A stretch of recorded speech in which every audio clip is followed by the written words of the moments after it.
Fala, galera, vamos para mais um tópico do nosso conteúdo programático. Agora, notitia criminis, ou seja, o conhecimento espontâneo ou provocado que tem a autoridade pública da prática de um fato delituoso. Este é o conceito de José Frederico Marques a respeito da notitia criminis. Nós temos a notitia criminis de cognição imediata, aquela que provém de meios não formais de conhecimento da infração, e entre esses meios não formais, nós podemos relacionar as informações de qualquer pessoa do povo, né, a chamada delatio criminis, né, o cidadão do povo comunica à autoridade pública que houve um fato delituoso. Nós temos as informações divulgadas pela imprensa, que podem provocar a atuação da autoridade pública, e nós temos ainda as atividades rotineiras da polícia, né, o trabalho normal da polícia, o trabalho diário da polícia pode levar à revelação da ocorrência de fatos criminosos, e esses são os meios não formais. Uma questão interessante é que há responsabilidade criminal por conta de notícia criminis, ou seja, é algo sério, né? As pessoas não podem informar acontecimentos criminosos, provocar a atuação da autoridade pública, sem que, de fato, a conduta tenha ocorrido. Nós temos no Código Penal duas figuras que tratam dessa questão. Primeira delas, denunciação caluniosa, prevista no artigo 339 do Código Penal. A denunciação caluniosa é aquela situação em que o sujeito, sabendo que a denúncia é falsa, né? O próprio nome indica denunciação caluniosa, né? Falsa acusação de crime, né? Sabendo da falsidade da acusação, provoca a atuação das autoridades públicas. Então, quando as autoridades públicas acabam atuando em virtude de uma denúncia sabidamente falsa, que o sujeito tinha ciência de que era falsa, ele responderá por denunciação caluniosa. Temos ainda a comunicação falsa de crime ou contravenção. Aqui não é necessário sequer a atuação da autoridade pública. Basta que se enxergue o dolo na comunicação de crime ou de contravenção para que o sujeito responda pelo delito. Como o próprio nome diz também, comunicação falsa de crime ou contravenção. Seguindo, nós temos a chamada notitia criminis de cognição mediata, né? São os meios formais de conhecimento da infração.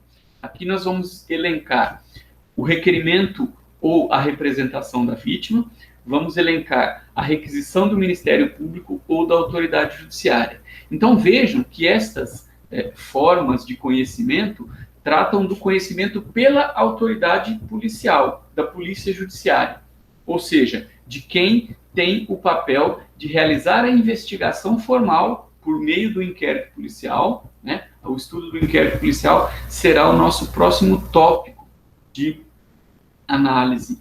Então, é a forma como a autoridade policial recebe o conhecimento da ocorrência do crime para que ela atue na sequência.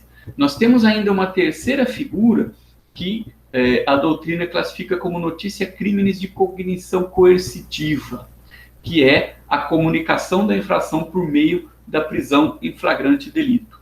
Nós temos o artigo 304 do Código de Processo Penal, que estabelece as hipóteses de flagrante, né? As hipóteses em que a autoridade policial deve e qualquer pessoa do povo pode privar o sujeito da liberdade naquele instante, né? Cercear a liberdade do sujeito e apresentá-lo à autoridade judiciária, né? A polícia judiciária, para que desse o início da persecução penal por meio da lavratura do auto de prisão em flagrante.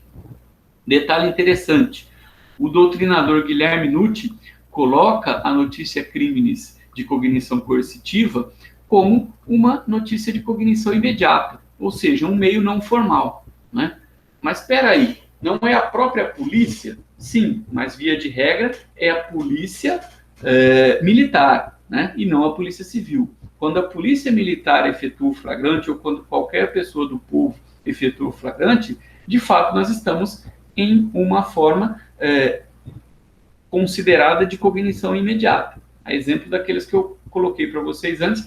Inclusive, entre os meios mencionados pela doutrina, coloca-se as atividades rotineiras da polícia, né? Então, de certa forma, o NUT tem razão, mas é interessante que vocês saibam que doutrinariamente se fala também em notícia crimes de cognição coercitiva. Então, recapitulando, notícia crimes de cognição imediata, né? Informação de qualquer pessoa do povo, formação da imprensa, atividade rotineira da polícia e até mesmo a prisão em flagrante, de acordo com Guilherme Nutt, né?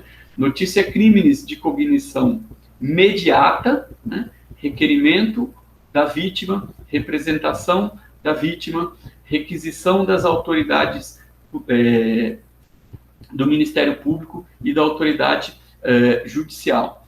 Vejam, existe uma diferença essencial entre representação e requisição. Tá? Representação é um meio formal de apresentar à autoridade policial a informação da ocorrência de um crime e ele avaliará essencialmente se é ou não o caso de iniciar um inquérito policial.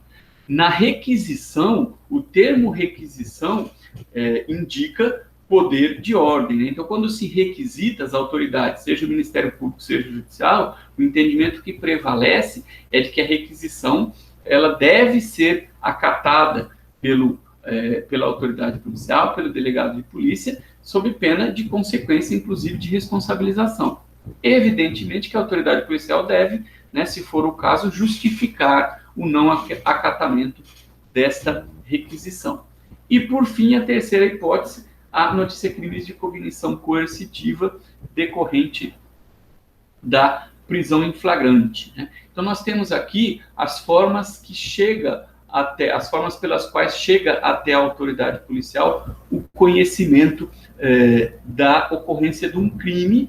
E aí, nós vamos, na sequência disso, ter o início do inquérito policial, especialmente nos crimes de ação penal pública, nos quais a autoridade pública, ao receber a notícia do crime, já deve agir. Então, o inquérito policial ele se inicia oficiosamente, ou seja, pela própria iniciativa da autoridade policial, que tomou conhecimento do fato delituoso, por requisição do Ministério Público ou do juiz, e aí a iniciativa, obviamente, é dessas autoridades, ou ainda por requerimento do ofendido ou dos seus representantes. Lembrando que os representantes do ofendido são cônjuge, ascendente, descendente ou irmão. Então, quando o ofendido está impossibilitado de fazer o requerimento, essas pessoas podem representá-lo, né? Então, oficiosamente, quando a autoridade policial toma conhecimento por meios não formais, e aí o início se dá, evidentemente, por iniciativa dele, ao fazer a análise positiva daquela informação. E quando ela é provocada, ou seja, meios formais, nós vamos ter a requisição do Ministério Público ou do juiz, nós vamos ter o requerimento do ofendido ou de um dos seus representantes, seja cônjuge, ascendente, descendente ou irmão. Ok? Então, esse curto tópico trata do conhecimento da notícia crimes e na próxima aula nós vamos tratar do inquérito policial. Até a próxima.